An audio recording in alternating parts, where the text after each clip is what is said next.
নমস্কাৰ, মই উমানন্দ নাথ বঙাইগাঁৱৰ পৰা কৈছোঁ। ৰাকেশ দাসে লিখা এই ভাষণ অভ্যাস নামৰ কিতাপখন পঢ়ি বহুত নজনা কথা জানিব পাৰিছোঁ। বিশেষকৈ যিসকল ব্যক্তিয়ে সামাজিক ৰাজনৈতিক কামত জড়িত আৰু ছাত্ৰ ছাত্ৰীসকলে এই কিতাপখন পঢ়ি উপকৃত হ'ব পাৰিব বুলি মই ভাবোঁ। ধন্যবাদ। নমস্কাৰ, মোৰ নাম শ্ৰী বসন্ত নাথ আৰু মই এখন কিতাপ অৰ্ডাৰ দিছিলোঁ। সেইখন হৈছে ভাষণ অভ্যাস আৰু এই কিতাপখন পঢ়ি খুবেই ভাল লাগিল। আৰু এইখন কিতাপ যিসকল ছাত্ৰ ছাত্ৰী ভাষণ দিবলৈ ইচ্ছুক বা সভাত ভাষণ দিব বিচাৰে তেওঁলোকৰ বাবে অতিকৈ প্ৰয়োজনীয় তথা লাভদায়ক হ'ব। আৰু মই অৰ্ডাৰ দি পঢ়িছিলোঁ, ভাল লাগিলে কিতাপখন পঢ়ি পেলাই। Thank U.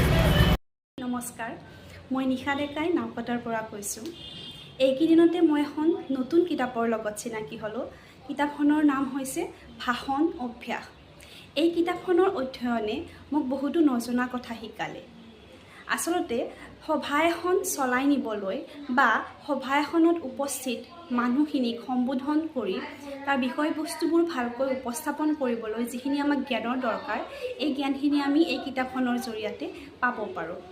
আমি বা আমাৰ নতুন প্ৰজন্মই এই কিতাপখনৰ দ্বাৰা যথেষ্ট লাভান্বিত হ'ব বুলি মই আশাবাদী।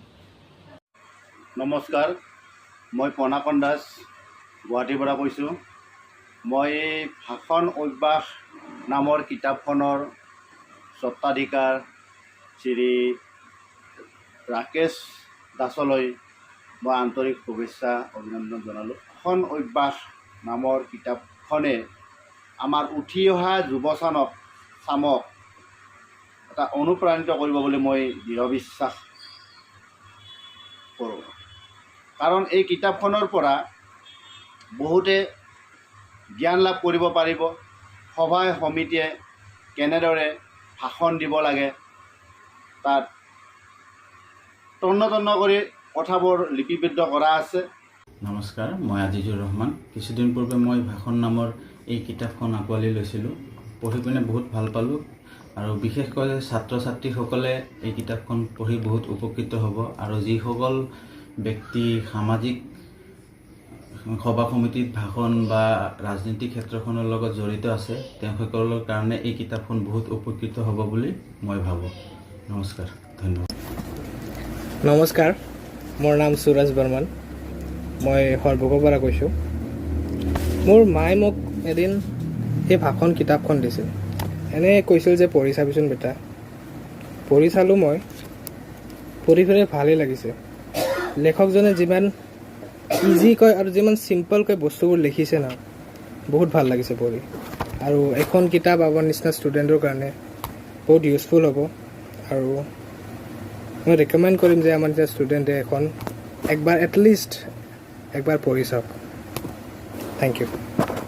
নমস্কাৰ, মই কস্তুৰী। মই লখিমপুৰৰ পৰা কৈছোঁ।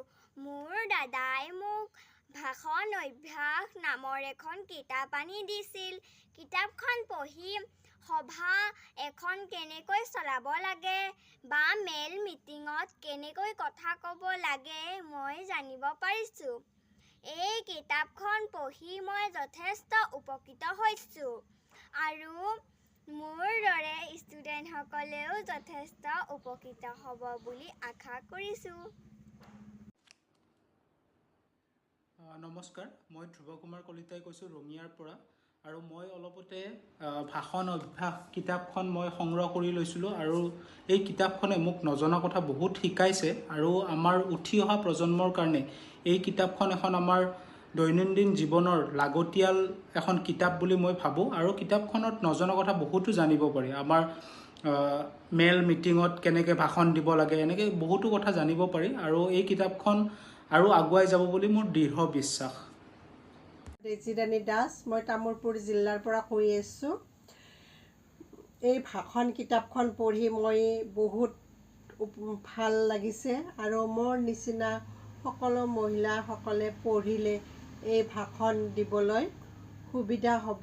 আৰু ছাত্ৰ ছাত্ৰীসকলে বা উঠি অহা যুৱক যুৱতীসকলে এই কিতাপখন পঢ়িলে ভাষা ভাষণ দিবলৈ বহুত সুবিধা হ'ব।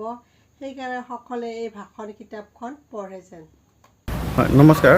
মোৰ নাম মুকুট আহমেদ। মই এই ভাষণ কিতাপখন মই পঢ়ি মই যথেষ্ট উপকৃত হৈছোঁ। আৰু মই আগত মানে ভাষণ দিয়াত মানে অসুবিধা পাই আছিলোঁ। এইখন পঢ়াৰ পিছত মই মানে ধুনীয়াকৈ এতিয়া সভা সমিতিত ভাষণ দিব পৰা অৱস্থাত তেতিয়া ভাল লাগে। আৰু মোৰ মানে এইখন পঢ়াৰ পিছত মোৰ কনফিডেঞ্চটো আহিছে আৰু ভাষণ দিয়াৰ। নমস্কাৰ, মই দীপাংকৰ শইকীয়া তিনিচুকীয়াৰ পৰা কৈছোঁ। ভাষণ অভ্যাস এই কিতাপখন লেখক ৰাকেশ দাস। এই কিতাপবোৰ পঢ়ি সভা এখন কেনেকৈ ভাষণ দিব লাগে আৰু সভা এখন পৰিচালনা কেনেকৈ কৰিব লাগে ইয়াৰ বিষয়বস্তুসমূহ জানিব পাৰি বহুত ভাল লাগিল। প্ৰথমে মই ৰাকেশ দাসলৈ ধন্যবাদ জনাইছোঁ।